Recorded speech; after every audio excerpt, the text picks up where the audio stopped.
रतन टाटा पर पीएम मोदी का ब्लॉग लिखा। भारत ने अमूल्य रत्न खोया, लेकिन वे उन सपनों में जिंदा जिन्हें उन्होंने सहारा दिया। पीएम नरेंद्र मोदी ने शनिवार को दिवंगत बिजनेसमैन रतन टाटा के लिए एक ब्लॉग लिखा है। इसमें उन्होंने रतन टाटा की योगदान, जीवन, लीडरशिप और देश प्रेम का जिक्र किया है। पीएम ने लिखा, रतन टाटा के हमसे दूर चले जाने की वेदना अब भी मन में है।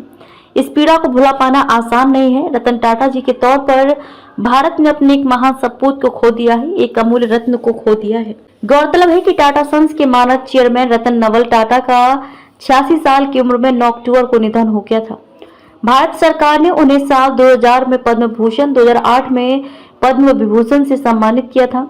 आज रतन टाटा जी के निधन को 1 महीना हो रहा है। पिछले महीने आज ही के दिन जब मुझे उनके गुजरने की खबर मिली तो मैं उस समय आसियान समिट के लिए निकलने की तैयारी में था। रतन टाटा जी के हमसे दूर चले जाने की वेदना अब भी मन में है। इस पीड़ा को भुला पाना आसान नहीं है।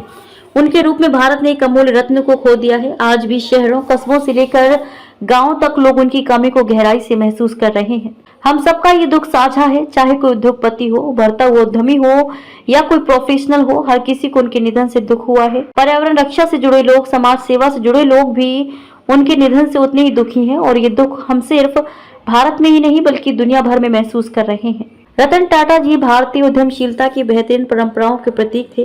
वो विश्वसनीयता, उत्कृष्टता और बेहतरीन सेवा जैसे मूल्यों के अडिग प्रतिनिधि थे। उनके नेतृत्व में टाटा समूह दुनिया भर में सम्मान, ईमानदारी और विश्वसनीयता का प्रतीक बनकर नई ऊंचाइयों पर पहुंचा। इसके बावजूद उन्होंने अपनी उपलब्धियों को पूरी विनम्रता और सहजता से स्वीकारा। हाल के वर्षों में वो भारत के स्टार्टअप इकोसिस्टम का मार्गदर्शन करने और भविष्य की संभावनाओं से भरे उद्यमों में निवेश करने के लिए जाने गए। उन्होंने युवा एंटरप्रेन्योर की आशाओं और आकांक्षाओं को समझा, साथ ही भारत के भविष्य को आकार देने की उनकी क्षमता को पहचाना। भारत के युवाओं के प्रयासों का समर्थन करके उन्होंने नए सपने देखने वाली नई पीढ़ी को जोखिम लेने और सीमाओं से परे जाने का हौसला दिया। उनके इस कदम ने भारत में इनोवेशन और एंटरप्रेन्योरशिप की संस्कृति विकसित करने में बड़ी मदद की है। आने वाले दशकों में हम इसका सकारात्मक प्रभाव देखेंगे। रतन टाटा जी ने हमेशा बेहतरीन क्वालिटी के प्रोडक्ट, बेहतरीन क्वालिटी की सर्विस पर जोर दिया और भारतीय उद्यमों को ग्लोबल बेंचमार्क स्थापित करने का रास्ता दिखाया। आज जब भारत 2047 तक विकसित होने के लक्ष्य की ओर बढ़ रहा है तो हम ग्लोबल बेंचमार्क स्थापित करते हुए ही दुनिया में परचम फहरा सकते हैं। मुझे आशा है कि उनका ये विजन हमारे देश की भावी पीढ़ियों को प्रेरित करेगा और भारत वर्ल्ड क्लास क्वालिटी के लिए अपनी पहचान मजबूत करेगा।